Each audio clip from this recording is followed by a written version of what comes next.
Do you want to know how you can log into your Rocket Payroll account? If yes, then this video is for you. Hello and welcome to How to Log In. It's your host back again with yet another interesting tutorial video. In this video, I'm going to teach you how you can log into your Rocket Payrolls account.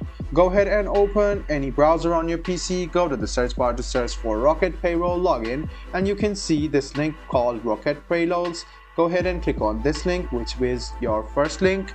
And the first step is to write down your kiosk ID. So go ahead and write down your kiosk ID over here.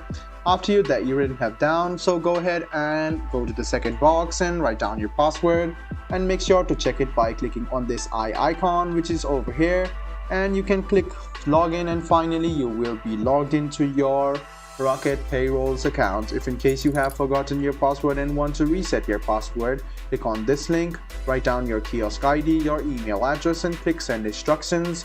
A reset link mail will be sent to you. Go ahead and click on that mail and you can reset your account quite easily. So guys, this is how you log into your kiosk or your Rocket Payrolls account. I hope this video was helpful for you.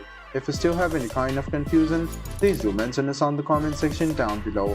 Like the video, subscribe to the channel, and do hit the bell button for more. Hope to see you in the next video as well. Until then, goodbye, take care, and make sure you enjoy.